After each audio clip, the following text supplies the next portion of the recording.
Lettre aux Philippiens de saint Paul apôtre 2, 1, 30.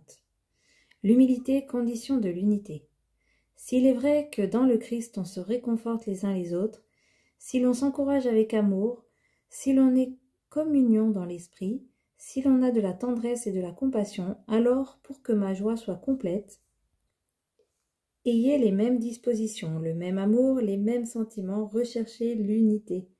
Ne soyez jamais intrigants ni vaniteux, mais ayez assez d'humilité pour estimer les autres supérieurs à vous-même.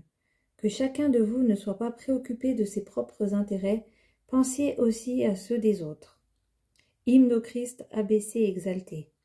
Ayez en vous les dispositions qui sont dans le Christ Jésus. Le Christ Jésus, ayant les conditions de Dieu, ne retint pas jalousement le rang qui l'égalait à Dieu, mais il s'est anéanti, prenant la condition de serviteur, devenant semblable aux hommes, reconnu homme à son aspect, il s'est abaissé, devenant obéissant jusqu'à la mort et la mort de la croix. C'est pourquoi Dieu l'a exalté. Il l'a doté d'un nom, du nom qui est au-dessus de tout nom, afin qu'au nom de Jésus tout genou fléchisse au ciel, sur la terre et aux enfers, et que toute langue proclame Jésus-Christ est Seigneur, à la gloire de Dieu le Père. Dans l'obéissance, travaillez au salut. Ainsi, mes bien-aimés, vous qui avez toujours obéi, travaillez à votre salut avec crainte et profond respect. Ne le faites pas seulement quand je suis là, mais encore bien plus maintenant que je n'y suis pas. Car Dieu qui agit pour produire en vous la volonté et l'action, selon son projet bienveillant. Faites tout sans récriminer et sans discuter. Ainsi vous serez irréprochables et purs, vous qui êtes des enfants de Dieu sans tache au milieu d'une génération tortueuse et pervertie, où vous brillez comme les astres dans l'univers, en tenant ferme la parole de vie. Alors je serai fier de vous quand viendra le jour du Christ. Je n'aurai pas couru pour rien, ni peiné pour rien. Et si je dois verser mon sang pour l'ajouter au sacrifice que vous offrez à Dieu par votre foi, je m'en réjouis et je partage votre joie à tous. Et vous de même, réjouissez-vous et partagez ma joie. L'envoi de deux disciples exemplaires.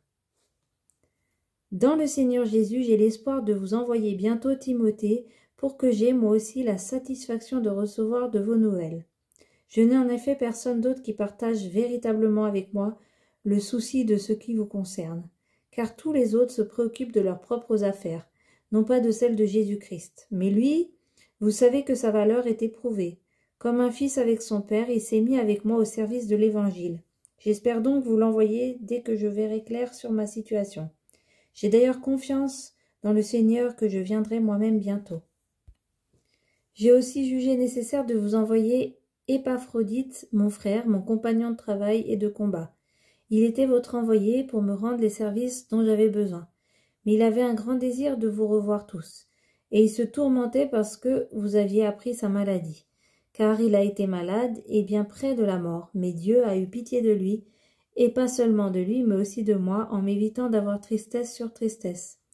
Je m'empresse donc de vous les envoyer. Ainsi vous retrouverez votre joie en le voyant, et moi je serai moins triste. Dans le Seigneur, faites-lui donc un accueil vraiment joyeux, et tenez de telles personnes en grande estime. C'est pour l'œuvre du Christ qu'il a failli mourir, et a risqué sa vie pour accomplir à votre place les services que vous ne pouviez me rendre vous-même.